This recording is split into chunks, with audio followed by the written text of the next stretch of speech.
You didn't bring it up, Wes, but I read your story and I examined your pictures, and you felt that your jaw has widened over the last few years. And I looked at those pictures, and I think that your chewing muscles, your muscles of mastication, masseter muscles specifically, I think just from chewing more than most people chew, because this is raw meat. Think about it. You've got to work on it pretty well to get it down. So I think it has widened just on the basis of your muscles that you chew with getting a little bit bigger. Yeah, that makes a lot of sense to me, and I've thought about that too. And it wasn't something that I noticed; it was something that some of my followers were noticing. They noticed that my face had widened a little bit. So, and it's harder to tell now with the beard, obviously. But yeah, I think I put on a little bit of weight in my face, so I think the fat's showing up there. And I also thought about that too. I'm eating so much more meat than I was before, so I'm doing some more chewing. Gotcha, Wes. Well, we have to pry a little bit here with your raw meat and organ diet, Wes. How does it affect your personal life? Interesting. I mean, I've got to go. I mean, do you have to work on your breath? I would think that all these raw products could affect your breath. I've heard people mention that before, and I don't know. I haven't gotten any bad reports yet, but maybe they're just too embarrassed to tell me. But I don't think my breath is that bad at all. If anything, it's better, I think, because when you're eating cooked meat, that stuff gets stuck in your teeth and stuck in your gums a lot. And with raw food, none of that stuff gets stuck in your teeth. It just goes straight down. It seems to be working for you. But Dr. Melina and we have some questions, concerning the numbers that we would find if we analyzed your blood being on this diet. Have you had any blood work done to see what's going on inside?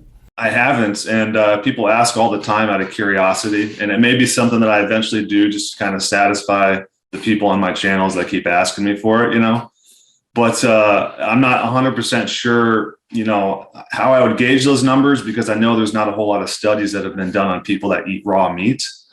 So I'm not sure how if it's never been studied on someone, how that would affect what you're comparing the actual baseline numbers to and all that. So not 100% sure. Yeah, I mean, that's one of the reasons Dr. Melina and I are so curious that what your numbers would look like. That being said, would you be willing to let Dr. Melina run some tests, and then we follow up with you and Dr. Melina to discuss those results to see what kind of results it's having on your body? You know what? We're conducting our own little research study with you, Wes. How does that sound? I'd be willing to take that into consideration. Yeah, we can talk about that.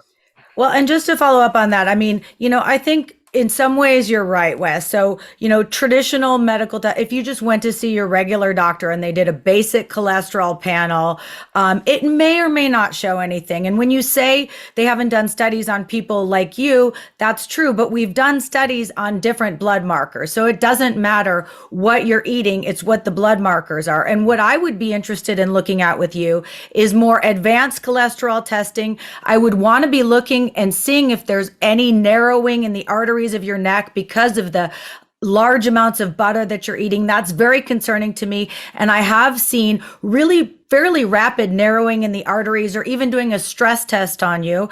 And I'd also be very concerned about your colon. I know that sounds crazy. I do care about your colon, Wes. But I do think that the data is pretty conclusive that diets that are super high in red meat are clearly linked to cancer, and particularly colorectal cancer. So you may be fine now, but in 5, 10, 15, 20 years, you may not be. And that's my concern, because you seem like a really good guy and you're smart. You've put some thought into it. So let me help you put a little bit more doctor thought into it instead of just your internet research. So Wes, what do you think? Are you in? I will definitely consider it. I'll give you that right now, and we can maybe talk about it. Yep. Well, you've got a great doc in your corner there. I think you should take advantage of it.